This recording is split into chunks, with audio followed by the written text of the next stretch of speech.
আল্লাহ নবী সাল্লাল্লাহু আলাইহি ওয়াসাল্লাম বলছেন, হাদিসের মধ্যে আছে, যে ফজরের নামাজ পড়ে না, আল্লাহ রসুল বলছে ওয়া ইল্লা আসবাহা খাবিসান নফস কাসলানান, ফজরের নামাজ যে পড়ে না, রসুল বলেন সে হচ্ছে খবিস। খবিস, এটা খবিস তুই বেটা। এই তোমরা যারা ফজরের নামাজ পড়ো না, খবিস তুই বেটা, খবিস। পাউডার লাগায়, পাউডার লাগাও কিত্তা, খবিস কোথাকার খবিস, আবার পাউডার লাগাও কিত্তা, ফেয়ার এন্ড লাভলি ডলও কিত্তা। কথা বলেন না কেন? তুই কিত্তা পাউডার লাগাও, পাউডার লাগাইলে বুঝি সুন্দর হয়। বেড়িয়ে দেখো না পাউডার লাগায়ও, এ বুড়িয়ে লাগায় ঘন্টা দুয়েক পর আবার এ বুড়িয়ে দুইয়া লাগ, বুড়ি জানে এটা ধোকা, ঠিক কিনা বলেন না?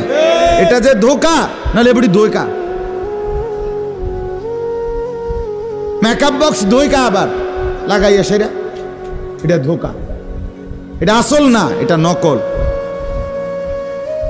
আল্লাহ নবী সাল্লাল্লাহু আলাইহি সাল্লাম বলেন বেনামাজি খবিস। আর নবীজি হাদিসে আছে, বাথরুমে ঢুকতে, পেশাব পায়খানায় ঢুকতে নবীজি খবিস থেকে পানাহ চাইতেন, দোয়া পড়তেন। তো এই দোয়ার অর্থ কি? আল্লাহ আমি খবিস থেকে কি চাই? পানাহ চাই। তার মানে নবীজি বুঝাই দিছে উম্মত, পেশাব পায়খানার মধ্যে থাকে খবিস। খবিসের ঠিকানা কোথায়? Bathroom, bathroom, toilet. আল্লাহুম্মা ইন্নী আউযু বিকা মিনাল খুবুসি ওয়াল খাবায়েস। আল্লাহ খবিস থেকে পানাহ চাই। বাথরুমে ঢুকতে বলেন, জন্য বেনামাজি খবিস। এই খবিসের ঠিকানা টয়লেট, নাপাক, এটা নাপাক, এটা অপবিত্র, অপদার্থ, এটা অকর্মণ্য। এটা জিন্দেগির আর অর্থ কি?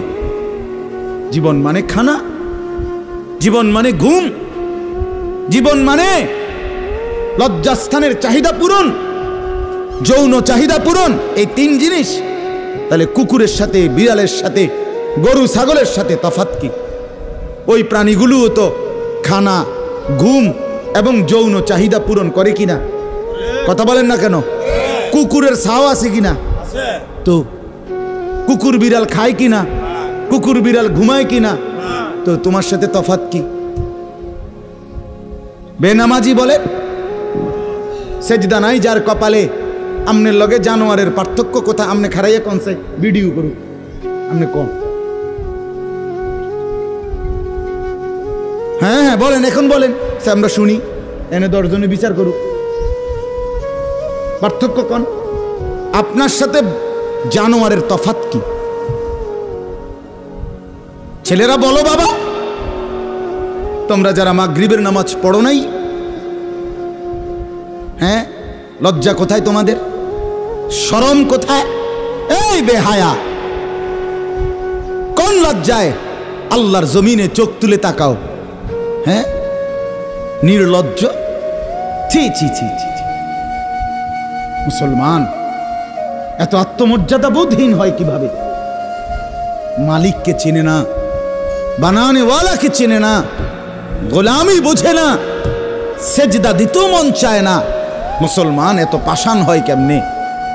আরে তার মা কোথায়? তার বাবা কোথায়? আরে তুই কোন মার দুধ খাইছত রে? তোরে কি মা দুধ খাওয়ায় নাই? তুই কি বাবার হাতে বড় হও নাই? তুই কি মুসলমানের ঘরে জন্ম নেও নাই? হায় না ফরমান। মা বাপ গুলোকে বললাম, কি ফুতেরে মা আমনে দুধ খাওয়াইলেন? এই অপদার্থ তো সেজদাও দেয় না। হ্যাঁ, এই বাপ কাল লাগে বিল্ডিং বানাইলেন? এই হাইওয়ান তো সেজদাও দেয় না। কাল লাগে সোফা বানান, মাতবুরি দেখান, চা দোয়ানে বইয়া গপ মারেন, জিফুত লইয়া বালা আসি, কিতা বালা? এ ফাঙ্গাস আর তেলাপিয়া খান যে, এ কারণে বালা। হ্যাঁ, এ ফার্মের মুরকা আর কক মুরকা, দুন্দুল আর করলা, দৈন্যা তার কাঁচামরিচ, টমাটো আর এ শশা, এই তো খানা। আর কিতা কথা বলে? নার কি ঘুরে গেলে তো ফাঙ্গাস তেলাপিয়ে। দুনিয়ার বেশি কি ভোগ করছি আমরা? খুব আশ্চর্য কিছু, অনেক কিছু দুনিয়া ভোগ করছি আমরা। এটুকু দুনিয়া ভোগ করছেন বলে এ ফান কদ্দুর খান, বিড়ি খান, চা খান, বন খান, টেলিভিশনে মানুষের বেডির নাচ চান। আমনের বেডি তো আর নাচে না, নাচে মানুষের বেডি। কথা বলেন না? এতটুকু দেখেই দুনিয়া ভোগ করছেন বলে খুশি হয়ে গেলেন, তৃপ্ত হয়ে গেলেন, মজা পেয়ে গেলেন। আহা, আফসুসের এত লম্বা আখিরাত কেমনে পার হবেন? এত লম্বা কবরের জিন্দেগি কেমনে পার হবেন বলেন তো? নূহ আলাইহিস সালামের জামানায় যারা মারা গেছে তারা আজ কত হাজার বছর কবরে পড়ে আছে। ইব্রাহিম আলাইহিস সালামের জামানায় যারা মারা গেছে তারা আজকে কতদিন কবরে পড়ে আছে। হ্যাঁ, আবু জেহেল আজকে কত বছর কবরে পড়ে আছে? 1450 বছর, আরো বেশি, 1450 বছর ধরে পড়ে আছে কবরে। এরপরে তো হাসরের মাঠ, এরপরে তো ফুলসেরা, এরপরে তো জাহান্নাম, আর তো রইছে। তাহলে দুনিয়ায় থাকলি কতদিন, কবরে পড়ে রইলি কতদিন? আপনি বলেন। আবু জেহেল দুনিয়াতে ছিল 800 বছর, কথা কন না? আবু লাহাব দুনিয়াতে জীবিত ছিল 900 বছর, তো কবরে আছে কত বছর? তো বাঁচছে কয় বছর? নাহলে 60 বছর, নাহলে 70 বছর, ঠিক কি না বলেন? তাহলে দুনিয়ায় ছিলি কতদিন, কবরে আসত কতদিন? আচ্ছা, এই কথাই এখনই মনে হইল। হ্যাঁ, এরপরে তো সামনেরটি রয়েছেই মিয়া, এখনো তো কিয়ামত আসে নাই, এখনো তো ইসরাফিল ফু দেয় নাই। একবার ফু দিবে, সব কবরে যাবে, আবার ফু দিবে, হাসরের মাঠ কায়েম হবে।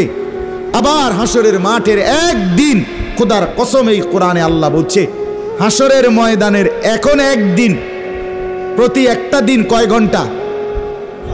হাসরের একদিন আল্লাহ বলছে 50,000 বছর, 50,000 সানা,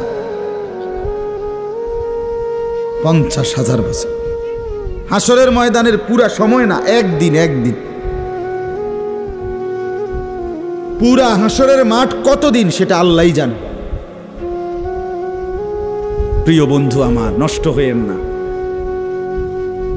ছেলেরা আমার, বাপ, বরবাদ হইও না। মনে করো কেউ বলে নাই, তবুও নষ্ট করো না নিজের। বাবা বলে নাই, মা বলে নাই, সর্দারে বলে নাই, মাতবরে বলে নাই, গ্রামের মুরব্বীরা বলে নাই, কেউ তোমারে কিছু বলে নাই, তবুও তুমি নিজেরে নষ্ট করে দিও না। হযরত ইব্রাহিম আলাইহিস সালাম, পুরা কওম, আপন মা, আপন বাপ, সবাই মূর্তি পূজক, কেউ তো ওনাকে ইমানের দাওয়াত দেয় নাই, তবুও সেই ছোট্টবেলা থেকে তিনি ওইখানে থেকেই উনি খুঁজে নিছেন আল্লাহকে। কাকে খুঁজে নিছেন? আল্লাহকে খুঁজে নিছেন, আল্লাহকে তালাশ করে নিছেন। কওমের লোকেরা বলছে যে তারকা এটা রব, বলছে আচ্ছা ঠিক আছে দেখি তো। কিছুক্ষণ পরে তারকা ডুবে গেছে, বলছে কই রব আবার ডুবে কেমনে? পরের দিন এলাকার লোকরা বলছে চাঁদ, এটাই আমগো রব, বলছে আচ্ছা ঠিক আছে মানে নিলাম, দেখি তো। বড় হতে হতে দেখে চাঁদ নাই। কি ও রব যদি জায়গা, তো আমি বন্দা রইলাম, রব কো? বুঝছেন না কথা? এরপরে বলছে সূর্য, এটা বড় সড়ো মোড়া তাজা, এটাই রব। হ্যাঁ, ইব্রাহিম আলাইহিস সালাম বলছে আচ্ছা দেখি তো। সন্ধ্যা হয়েছে আর সূর্য ডুবে গেছে। তো ইব্রাহিম আলাইহিস সালাম বলছে হায় আমার কওম, কি কও ইডি তোমরা? তোমার মাথা ঠিক আছে নি? রব কেমনে এর মোড়ে নামে? রব এমন হয় কেন? বানানেওয়ালা এত দুর্বল হবে কেন? তখন তিনি বলছে ইন্নী ওয়াজ্জাহতু ওয়াজহিয়া লিল্লাযী ফাতারাস সামাওয়াতি ওয়াল আরদা হানিফা ওয়া মা আনা মিনাল মুশরিকিন। যে না কওম শোনো, আমি তোমাদের বানানো কোনো দিকে ফিরব না, আমি ফিরছি, আমার চেহারা, আমার জিন্দেগি ফিরাইয়া দিলাম ওই সত্তার দিকে যিনি 7 আসমান ও জমিন পুরাটা বানাইছে। হানিফান, একনিষ্ঠভাবে আমি শুধু তার দিকে ফিরলাম। ওমা আনা মিনাল মুশরিকিন, আমি মুশরিকদের অন্তর্ভুক্ত নই, আমি আল্লাহকে ছাড়া কাউকে মানি না। হযরত ইব্রাহিম আলাইহিস সালামের বাবা বলছে, পুত তোরে আমি তেজ্য পুত্র করে বাড়ি ছাড়া করে দেব। হযরত ইব্রাহিম আলাইহিস সালাম বলছে, আ'তাজিলুকুম ওমা তাদউনা মিন দুনিল্লাহ। আব্বা আমি আমনেরে ছেড়ে দিলাম, আমনে আমার কিতে ছাড়বে? আমনে বাইত জায়গা দিতেন না, কিতে আমি আইলাম না আমনে বাইত। আমার ঈমান দরকার, আমার আখিরাত দরকার। আমি বহন দিয়ে কিতে করব? আমি সোফা দিয়ে করবো কি? আমি বিল্ডিং দিয়ে করবো কি? যার বাপে বিল্ডিং করে দিছে না, হাতে বেড়া পরে আর বিল্ডিং করতে আসছে না। কথা কয় না, বোঝেন নাই আমার কথাটা? যার বাপে জমি কিনা দিতে আসছে না, এবারে পরে এবারে ফুতে আর কোনোদিন জমি কিনতে আসছে না, তো তো কি আমনে যে একবার উল্টাইয়া গেছেন। হ্যাঁ, আরে পুত, আমি যদি কদ্দুর কিছু করে দিয়ে যাইতাম না পারি, আমি মরলে তারা খাইব কেমনে? না, তারা চিরা খাইব। আর পরে আমনে 2 বস্তা চিরা কিনে দিয়ে যাই, আমনে মরলে আর কেউ দুনিয়াত কাম করতো না, আমনে একটা কামিলা মূর্তি আছেন শেষ। এটা ধোকার কথা না, বলেন না কেন? তো হযরত ইব্রাহিম আলাইহিস সালাম বলছে, আব্বা আপনাকে ছেড়ে দিলাম।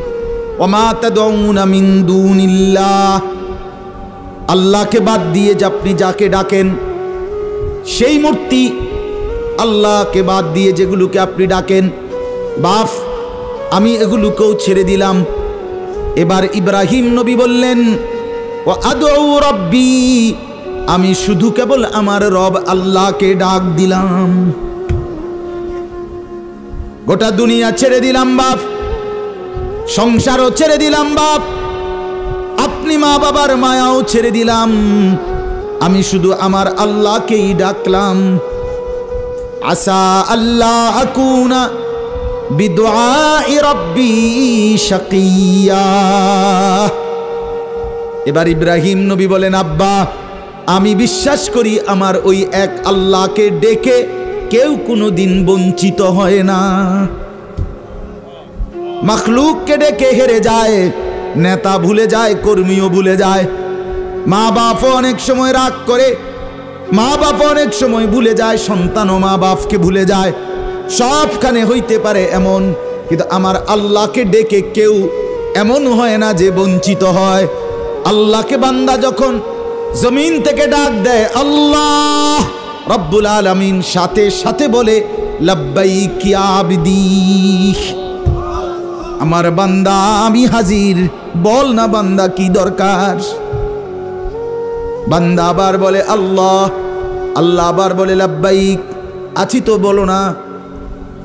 বান্দা বলে সুবহানাল্লাহ, আল্লাহ বলে শুনছি তো বান্দা, বলো না কি চাও বান্দা। বান্দা আবার বলে আলহামদুলিল্লাহ, আল্লাহ বলে বলো না কি চাচ্ছ বলো।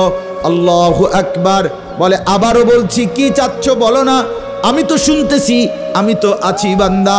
কিন্তু বান্দা যখন শুধু আল্লাহকে ডাকতে থাকে, জিকির করতে থাকে, তাসবিহ পড়তে থাকে, মনের কষ্ট দুঃখ বেদনা চাওয়া পাওয়া কিছুই বলে না, শুধু জিকির করে, শুধু জিকির করে, শুধু আল্লাহকে ডাকে, আল্লাহকে ডাকে, শেষ পর্যন্ত আল্লাহ খুশি হয়ে বলে বান্দা তুই যেহেতু আমাকে ডেকে মজা পাইছো, ঠিক আছে বান্দা তুমি আমাকে ডাকতে থাকো, আমি আল্লাহ তোমাকে দিতে থাকি।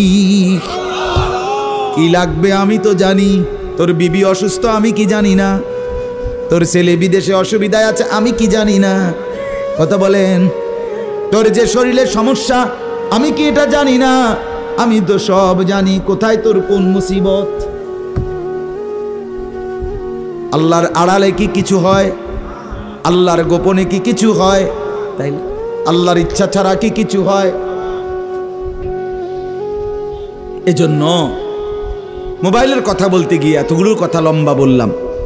ছেলেদেরকে বললাম বাবা অনেক ছেলে বসছো, মাশাআল্লাহ, আল্লাহ খুব বরকত দান করে। আজকে মুসলমানের যুবক তোমাদের ফেরার অপেক্ষা ইসলাম।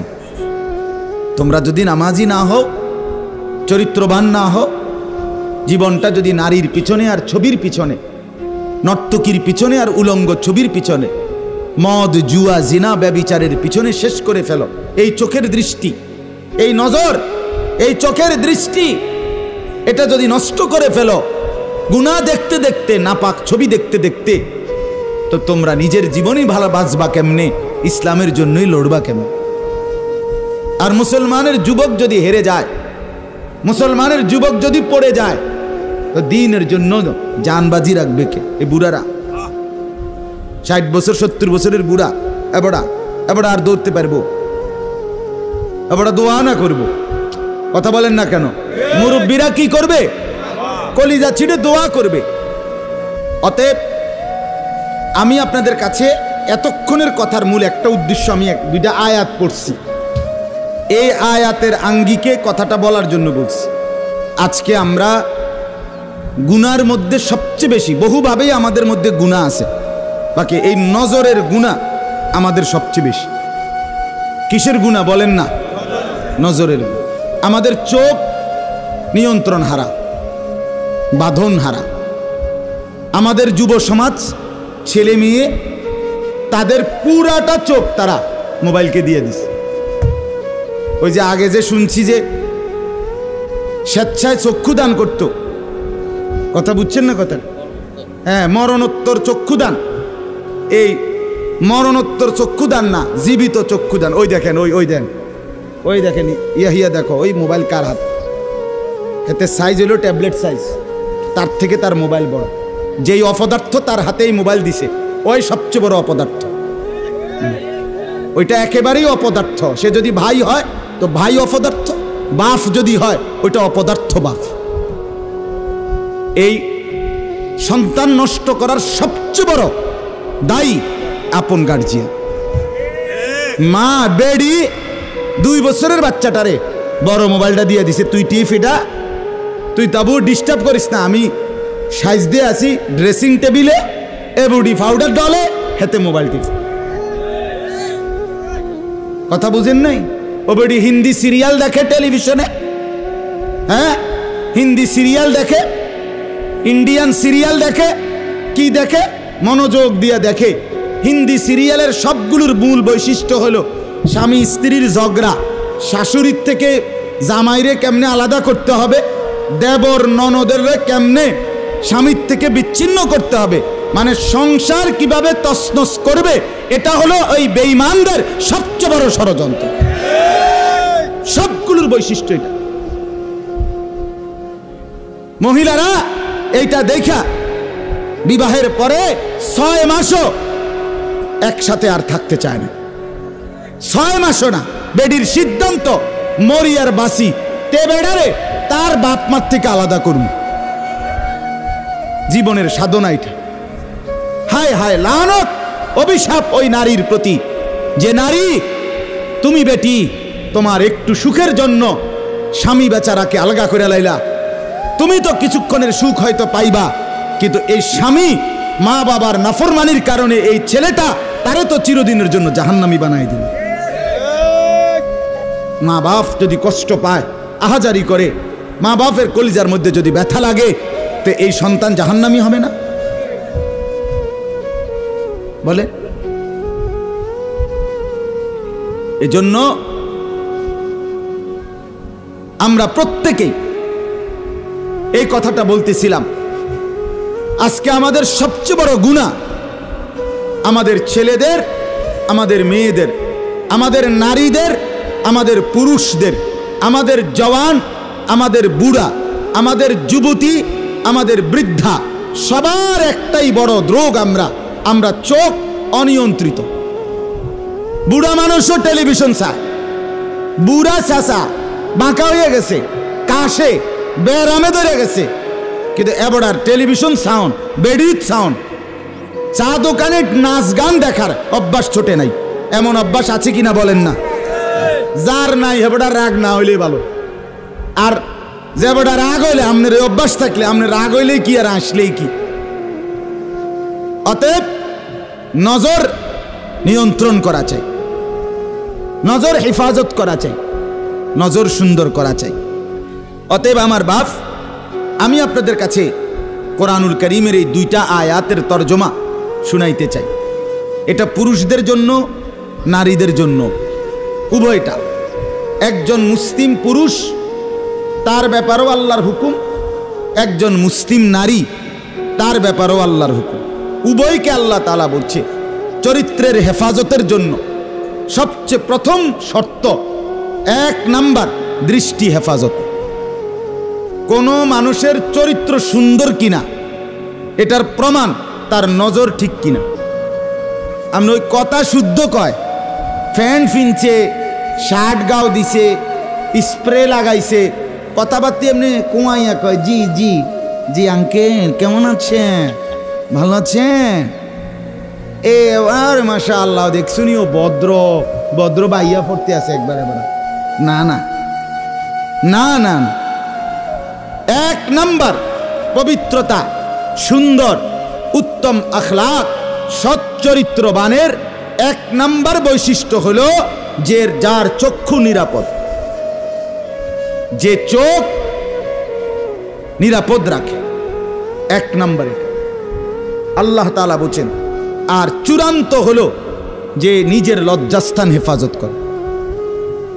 এই 2 দিকের বেড়া, মাঝখান দিয়ে এর ভিতরে যা আছে সবগুলো এতে নিয়ন্ত্রিত হবে। যে নিজের চোখকে হেফাজত করে, নামাইয়া রাখে, ভিন নারী, হ্যাঁ, যেই দৃশ্য দেখা, যেই ছবি, যেই নাচ গান, অশ্লীল দৃশ্য, হ্যাঁ, উলঙ্গ ছবি, বেপর্দা নারী, ভিন নারী, যাকে দেখার আমার কাছে অনুমতি নাই, আল্লাহ অনুমতি দেন নাই, তার থেকে নজর যে নামিয়ে রাখে এবং নিজের লজ্জাস্থান যে হেফাজত করে, আল্লাহ কোরআনে বলছে যালিকা আজকা লাহুম, এটাই হচ্ছে সর্বশ্রেষ্ঠ পবিত্রতা। এটাই হলো সর্বশ্রেষ্ঠ, কি বলেন না, পবিত্র, সেই বড় পবিত্র। এবার এই শুদ্ধ কথা কোক আর সিটেঙ্গা কথা কোক, কথা নোয়াখাইল্লা হোক আর সিলিটটা হোক, এটা দেখার বিষয় না। দেখার বিষয় হলো তার নজর দৃষ্টি এটা নিচের দিকে কিনা, আর লজ্জাস্থান হেফাজত কিনা। এই দেখেন আল্লাহ কি বলে শুনেন। 18 নম্বর পারা 24 নম্বর সূরা, সূরায়ে নূর, এই সূরার 30 নম্বর আয়াত। আল্লাহ তাআলা বলেন, কুল, হে নবী আপনি বলুন, লিল মুমিনিন, সমস্ত মুমিন পুরুষদেরকে, পুরুষদেরকে মানে এই হুকুম কার্যকর শুরু হবে যেই ছেলেটা সাবালক হইছে, যেই মেয়েটা সাবালক হইছে, ওই দিন থেকে 100 কার্যকর। কোন ছেলের উপরে যেদিন গোসল ফরজ হয়েছে, প্রথম যেদিন তার বীর্যপাত হয়েছে, সেদিন থেকেই সে সাবালক, প্রাপ্তবয়স্ক, সেদিন থেকেই সে যুবক, সেদিন থেকে ইসলাম মানা পুরাটা 100 তার উপরে ফরজে আইন। ওই দিন থেকে তার 1 মিনিট 1 সেকেন্ড হিসাবের বাহিরে হবে না। প্রতি সেকেন্ড নিঃশ্বাসের জন্য তাকে মৃত্যু পর্যন্ত, মানে বালেগ হওয়ার দিন থেকে মৃত্যু পর্যন্ত যে হায়াত পাইছে যেদূর, আল্লাহর কাছে হিসাব দিতে হবে তদ্দূর। রাতের হিসাব, দিনের হিসাব, হাঁটলে বসলে উঠলে খাইলে ঘুমাইলে, এমনকি নিঃশ্বাসের হিসাবও খোদার কসম আল্লাহর কাছে দিতে হবে। কোনো মেয়ে যেদিন তার প্রথম মাসিক শুরু হয়েছে 13-14 বছর বয়সে, সেদিন থেকে সে প্রাপ্তবয়স্কা, সাবালিকা, সে যুবতী। অতএব সেদিন থেকে মৃত্যু পর্যন্ত তার হায়াত যতদিন পাইছে, একদিনের ভালো মন্দ, জায়েজ না জায়েজ, হালাল হারাম, বৈধ অবৈধ, সব কিছুর হিসাব সে আল্লাহর কাছে দিতে হবে। কথা বুঝলেন কিনা আপনি? হ্যাঁ, এটা জরুরি, এটা জরুরি। স্বামীর কারণে, শ্বশুরের কারণে, স্ত্রী মহিলা বলেন আমার স্বামী বাধ্য করছে দেবরের সাথে দেখা করা, স্বামী বাধ্য করছে ভাসুরের লগে দেখা করতে, খোদার কসম স্বামী যদি আসমান ভাঙ্গাও মাথাত ফালায়, তারপরও স্ত্রীর জন্য এই কথা মান্য করা স্বামীর হারাম। আর স্বামী যদি এই হারাম কাজের জন্য বাধ্য করে স্ত্রীকে, এই স্বামী জালেম। এই স্বামী কি বলেন না কেন, চাচতো ভাই, জ্যাঠতো ভাই, খালতো ভাই, ফুফাতো ভাই, দুলা ভাই, তারারে কইছে বাদ বাইরা দাও, তুমি আজ্ঞায় দাও, তারা মেহমান, সব সময় কি আর আইয়েনি? হ্যাঁ, যেই স্বামী বলে, যেই শ্বশুর বলে, এই উভয়টাই জালেম, নিকৃষ্ট পাপী, সীমা লঙ্ঘনকারী, সীমা লঙ্ঘনকারী, কোনো সন্দেহ নেই, কোনো সন্দেহ। আল্লাহকে, আল্লাহর হুকুমের বিরোধিতা করে মাখলুকের হুকুম মানা অনুমতি নাই, অনুমতি নাই। হযরত ইব্রাহিম আলাইহিস সালামের বাবা ওনাকে মূর্তি পূজা করতে বাধ্য করতে চাইছে, করছে না? কইছে না যে নরে তেজ্য পুত্র করে দেবো বেড়া? কোরআনের আয়াত। ইব্রাহিম আলাইহিস সালাম বলছে আমনেরে আমি ছেড়ে দিলাম। কিসের জন্য? ঈমানের জন্য। কিসের জন্য বলেন না?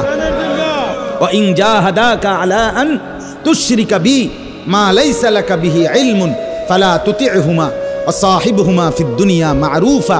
কোরআনে আল্লাহ বলেন, তোমার মা বাপ যদি তোমাকে আমি আল্লাহর সাথে শিরিক করতে বলে, তুমি কোনোভাবেই তার অনুসরণ করবে না। হ্যাঁ, তবে মা বাবার সাথে কষ্টদায়ক আচরণ করবে না, ব্যবহার করবে ভালো, ব্যবহার করবে উত্তম, তার গায়ে হাত দিবে না, তারে ধাক্কা দিবে না, তারে গালি দিবা না, তারে ধমক দিবা না, কিন্তু তার কথা মানবা না। কোন কথা? আল্লাহর নাফরমানির কথা, শিরিক, কুফর, নাজায়েজ, হারাম, হারাম। সেদিন আমার কাছে এক যুবক ভাই জিজ্ঞেস করছে এই কথা, যে তার বাবা তাকে বাধ্য করতেছে তার দোকান দেখাইয়া 5 লাখ টাকা সুদে টাকা নিয়ে দিতে। মন নাই? আমি পরিষ্কার আমরা বলছি যে অসম্ভব কথা। তোমার বাপ প্রয়োজনে তোমারে ঘর থেকে বের করে দিবে, দেও। এক তো তুমি তারে গালি দিও না, কিন্তু তুমি তার এই কথা মান্য না। এই কথা মানার অধিকার, যেটা আল্লাহ হারাম করছেন সেটা বাবার কথার কারণে হালাল? আরে বলেন না কেন? যেটা আল্লাহ হারাম করছেন সেটা স্বামীর কথার কারণে হালাল না? না, আমি কিতা করতাম, বেডিতে এই সমস্ত ফাঁকনা কথা কইলে হইতো না। তে বেড়া বাতানে চাইলানে আমি রাইন্দা দেই, এরপরে কিতো বেডি হাতে কইতে পারবো। আরে আলাপ, এসব আলাপ করলো। ফেরাউনের ঘরে বিবি আসিয়া, ফেরাউনের মতো জালেম কাফের, তার ঘরে নিজের ঈমান 100 ঠিক রাইখা দেখাই দিছে পৃথিবীবাসীকে যে জমিনে ফেরাউনের চাইতে বড় কাফের কে হবে। আমি তার ঘরে থাইকা ঈমানদার থাকছি, আমি স্ত্রী আসিয়া, আমি জান্নাতি। অতএব পৃথিবীর সবচেয়ে বড় জালেমের ঘরে থাকলেও, পাপীর ঘরে থাকলেও তোমাকে আখিরাত বরবাদ করতে পারবে না। আল্লাহ আমাদের মা বোনদেরকে বুঝার তৌফিক দান, আপনাদেরকেও বুঝার তৌফিক দান। নিজের স্ত্রী, নিজের কন্যাকে বাজারের পণ্য বানাবেন না। আত্মমর্যাদা বহুত বড় সম্পদ, গায়রত। আপনার স্ত্রী বেপর্দা বাজারে বাজারে ঘুরে, রাস্তার পুরুষ রাক্ষসের মতো তাকাইয়া দেখে, আপনার আত্মসম্মানে লাগে না? আপনি বেগায়রত, আপনি পুরুষ নামের কলঙ্ক। আপনার মেয়ে বেপর্দা হাঁটে, 8-7 কাপড় পরে, টাইট কাপড় পরে, জামা পরে, রঙ্গিলা পাউডার চিয়া সাজ্জা রাস্তার বখাটে দুই পাশে কুত্তার মতো দুই পাশে গুরগুর গুরগুর কইরা পিছনে পিছনে ঘুরে। আমনে বাপ হইয়া জানেন, মেয়ে মা হইয়া দেখছেন, আমনের গায়ে লাগে না, কলিজায় লাগে না? আপনি বেগায়রত, আত্মমর্যাদাহীন পুরুষ আপনি। আমি সেদিন নিজে দেখছি, আমার কলিজা ছিঁড়ে গেছে। আমি নিজে দেখছি, ওই দেবিদ্যার রাস্তা দিয়ে আসতেছি, বাজারের মধ্যে জ্যাম। হঠাৎ আমার নজর জানালা দিয়ে বাহিরে দেখলাম একটা স্কুল পড়ুয়া মেয়ে। মেয়েটা আপনার স্বাভাবিকভাবে জড়সড়ো হয়েই হাইটা যাইতেছে সামনে দিয়ে। ঠিক মেয়েটার এক হাত পিছনে একটা ছেলে আপনার এই বড় মোবাইল দিয়া, মেয়েটা হাঁটতেছে মেয়ের মতো, এই জানোয়ারে পিছন থেকে ভিডিও করতে করতে মেয়ের যাইতেছে পিছন। আমার মন চাইছে জানালা খুলে বলি, বোন তোর পিছনে কুত্তা লাগছে, তোর পিছনে কি লাগছে? কুত্তা লাগছে, তুই তোরে কুত্তা থেকে বাঁচা। বলেন মুসলমান এত নিকৃষ্ট হয় কিভাবে? আমরা নিজে কিতাবে পড়ছি, এই আজকেও পড়ছি ইয়াহিয়া, এই বইটা ফিলিস্তিনি বই, এটাতে লেখা আছে পৃথিবীর পশ্চিম প্রান্তে, মনে করেন পৃথিবীর এদিকে শেষ প্রান্তে যদি কোনো মুসলমান বোন নির্যাতিত হয়, খোদার কসম পৃথিবীর পূর্ব প্রান্তের শেষ মুসলমানের উপরও ফরজ ওই বোনের ইজ্জতের বদলা নেওয়া। এটা মাসালা। হ্যাঁ, কথা ছিল এই, মুসলমানের যুবক হবে মা বোনের ইজ্জতের পাহারাদার। আহা, কোথায় সেই মোহাম্মদ বিন কাসেম, 17 বৎসরের যুবক, আরব থেকে, আরব জাহান থেকে আসছে ভারতে, সিন্ধু প্রদেশে দেবল রাজার এলাকায় একজন বোনকে একজন ডাকাত, জলদস্যু, একজন পানির ডাকাত জলদস্যু তৎকালীন জামানায় একজন মুসলিম বোনের গায়ের ওড়না ধরে টান দিছিল। তখন ওই বোন চিঠি পাঠাইছিল হাজ্জাজ ইবনে ইউসুফের কাছে আরব দেশে, হাজ্জাজ তুমি বেঁচে থাকতে তোমার মুসলিম বোনের গায়ের ওড়না ধরে টান দিছে বেঈমান কাফের, তুমি এর বদলা নিবা কিনা আমি শুনতে চাই। হাজ্জাজ ইবনে ইউসুফ আমরা কিতাবে পড়ছি, এরকম চেয়ার ছেড়ে লাফ দিয়া দাঁড়াইয়া চিৎকার দিয়া বলছে, বোন আমার, গোটা আরবের সমস্ত মুসলমান যুবক প্রয়োজনে জান দিবে, আরবের সমস্ত যুবকের কলিজা যাবে, জান দেবে, শাহাদাত বরণ করবে প্রয়োজনে, তবু আমি তোমার এই বেইজ্জতির বদলা নেব। 3 বার সেনাবাহিনী পাঠাইছে সে, 3 বার। প্রথম 2 বার পরাজিত হয়েছে মুসলিম বাহিনী, তৃতীয়বারে নিজের একমাত্র মেয়ের জামাই মোহাম্মদ ইবনে কাসেম রাহমাতুল্লাহ আলাইহি, এই উনি ওনারে দিয়া এরপরে এই সিন্ধু দেবল রাজাকে পরাজিত করে ওই বোনকে জেলখানা থেকে উদ্ধার করছে এবং এই হিন্দু রাজার এলাকায় কালেমার পতাকা উড়াইয়া দিছে। হ্যাঁ, সেখান থেকেই এই ভারতীয় উপমহাদেশে মুসলমানদের যাত্রা, ইসলামের সূচনা। এক বোনের ইজ্জতের জন্য ধর্ষিতা হয় নাই, কাপড় টান দিছে কেন?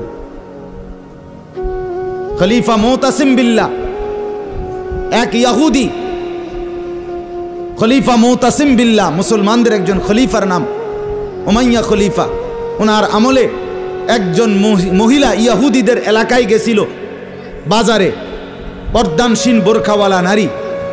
ওই ইহুদি, দুষ্ট এক ইহুদি, ওই মহিলার পিছন দিক দিয়া, বোরকার পিছনে কৌশলে পিছন দিক দিয়া গোপনে এমন এক রশি টান দিস বাঁধছে।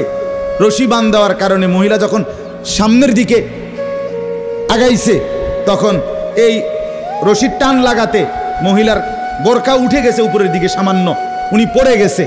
এই মহিলা ওই বাজারে চিৎকার দিয়া বলছে, ওয়া মুতাসিমা, হায় মুতাসিম তুমি কই? তোমার মুসলিম বোনকে বেইজ্জতি করছে।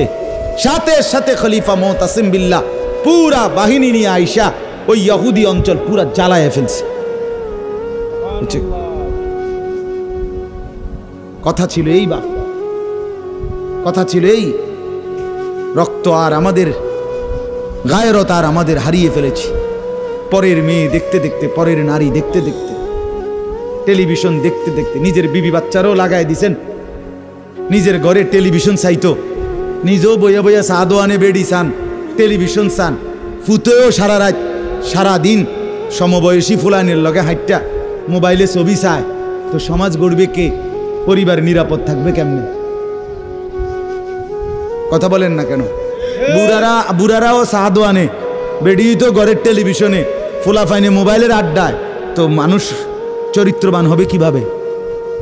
কমপক্ষে মুরব্বিগত লজ্জাবোধ থাকা উচিত। আমার মাথাতে ধরে না, মানে দাড়িওয়ালা 60 বছরের বুড়া বেড়া কেমনে বেড়ি চায় সাদো আনে বই? আমার একারে বহুদিন ভাই, আমি এটা অনেকদিন চিন্তা করে চাইছি, এটার কারণটা কি? আরে এরকম বুড়া বেড়া কিনলে বেড়ি চাই? আমনের কি জীবনটা আজ এতটা বছর পরেও এখনো আমনের আখেরাতের কথা মনে পড়ে নাই? আরে কি ডাকাইতো আমনে? আমনে মরতেন না? আয় হায় হায়, আল্লাহ, একটা সমাজের মধ্যে কিছু মানুষ তো থাকা উচিত। আরে বলেন না, 2, 4, 10, 50 জন মানুষ তো একটা সমাজে থাকা উচিত, যারা সবাইকে চরিত্রের কথা, আখলাকের কথা, নামাজের কথা, আল্লাহর কথা, পরকালের কথা বলবে। এটা কি উচিত না? কথা বলেন, উচিত না? কিছু মানুষ উচিত না। কই মানুষগুলো কই? বলেন না চাচা, ওই মানুষগুলো কই? চেয়ারম্যান ভাই বলেন কই মানুষগুলো? আচ্ছা চেয়ারম্যান আপনি কোন ভাই, আমি তো এতক্ষণ খেয়াল করি নাই। আরিফ ভাই আমাদেরও খুব কলিজার টুকরা, মহব্বতের আমার। তো আপনি বলেন, একজন চেয়ারম্যানকে বলতে বলেন মাইক দিয়ে, এখন এক সপ্তাহ এক মাসে এই নারী গঠিত কেলেঙ্কারির কি পরিমাণ বিচার তারা করতে। আমি অসংখ্য চেয়ারম্যানের সাথে কথা বলছি, প্রায় বলে হুজুর সমাজটা খাইয়া লাইছেন।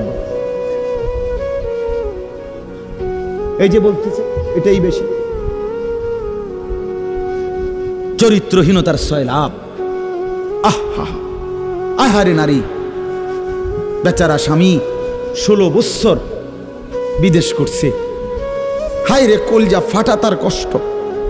কি পরিমাণ রোদ্রে টাকা রোজগার করছে, কয়টা টাকা। আমি তো সৌদি আরবে যে কয়বার আল্লাহ নেওয়ার তৌফিক দিছে, হজ উমরায় গেছি অন্য কোনো কারণে না, প্রতিবারই দেখছি বাফ আহারে প্রবাসীদের কষ্ট কাকে বলে। প্রখর রোদ। এই শুধু তর্জমাটা শোনেন, 5 মিনিটে শেষ হয়ে যাবে তর্জমা। আল্লাহ তাআলা বলেন কুল্লিল মুমিনিনা, হে নবী আপনি মুমিন পুরুষদেরকে বলেন। তাহলে পুরুষ বলতে কি বুঝাইছি বুঝছেন তো এটা নাকি? যেদিন থেকে সাবালক, আর মহিলা যেদিন থেকে তার মাসিক শুরু হয় প্রথম, সেদিন থেকে নারী। আল্লাহ বলেন হে নবী প্রত্যেক পুরুষকে বলেন ইয়াগুদ্দু মিন আবসারিহিম ওয়া ইয়াহফাজু ফুরুজাহুম, তারা যেন বাধ্যতামূলক 2টা কাজ করে। এক, ইয়াগুদ্দু মিন আবসারিহিম, তারা যেন তাদের চোখ নিচের দিকে নামায় ভিন নারী থেকে, নাজায়েজ দৃশ্য থেকে, যে জিনিস দেখার অনুমতি নাই, যেই ছবি দেখার অনুমতি নাই, যেই নারীকে দেখার অনুমতি নাই, তার থেকে যেন তারা চোখ নামায়।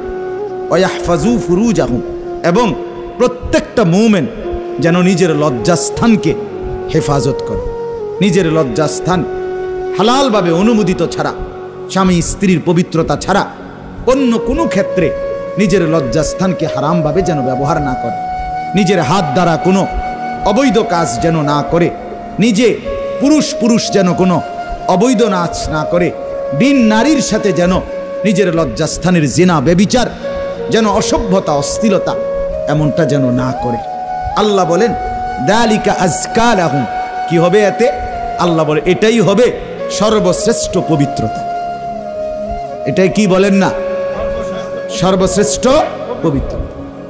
ইন্নাল্লাহা খাবীরুম বিমা ইয়াসনাউন, আল্লাহ বলে যত কৌশলে, যত ফন্দিতে, যত বুদ্ধিতে, যত সিক্রেটে, যত গোপনে তোমরা যে যাই করো, আমি আল্লাহ 100 খবর রাখি। আমার কাছে গোপন কিছু গোপন নেই। অন্তরের হালাত, বাহিরের হালাত, কক্সবাজারের দৃশ্য আর বাড়ির দৃশ্য, রাত গভীরের দৃশ্য, দিনের আলোর দৃশ্য, গোপন জায়গায়, হোটেলে, রেস্তোরাঁয়, অথবা পার্কে, বিনোদন কেন্দ্রে, অথবা মোটরসাইকেলে আরেক বেটার মেয়ে আরেক দিকে নিলাগা, যাই নাও, যেখানেই নাও, যত গোপন জায়গায়, মা দেখে নাই, বাবা দেখে নাই, গ্রামবাসী শুনে নাই, কেউ জানে নাই, কিন্তু আল্লাহ বলে বান্দা আমার খবর আছে, আমার থেকে আড়াল করতে পারবে না। অতএব চোখের হেফাজত, চোখের হেফাজত। বুড়া মানুষ আপনাদেরকে মৃত্যু পর্যন্ত, 90 বছরের বুড়া, আমার বুড়ো হয়ে গেছি, বয়স হয়ে গেছে না, মানুষের শরীর আড্ডি মাড্ডি বয়স হয়। শাহওয়াত, শাহওয়াত যেটাকে বলে, কামনা বাসনা, এটা কখনোই বুড়ো হয় না, বুড়ো হয় না। হ্যাঁ সোজা কথা, আমি খোলামেলা বললাম, শাহওয়াত কি হয় না? বুড়ো হয় না। এজন্য বালেগ থেকে বৃদ্ধ পর্যন্ত সবাই এই হুকুম। 2 নাম্বার আল্লাহ বলেন 31 নম্বর আয়াত, অকুল্লিল মুমিনাতি ইয়াগদুদনা মিন আবসারিহিন্না ওয়া ইয়াহফাজনা ফুরুজাহুন্না, হে নবী আলাদাভাবে আপনি মুমিন মহিলাদেরকেও বলেন, নারীদেরকেও বলেন, তারাও যেন এই 2টা কাজ করে। কি? চোখ নামিয়ে রাখে, চোখ নামিয়ে রাখে।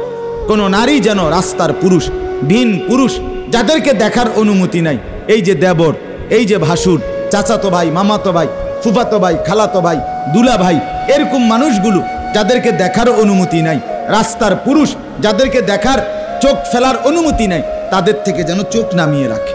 ওয়া ইয়াহফাজনা ফুরুজাহুন্না, আল্লাহ বলে প্রত্যেক নারীকে বলেন হে নবী তারাও যেন তাদের লজ্জাস্থানের হেফাজত করে।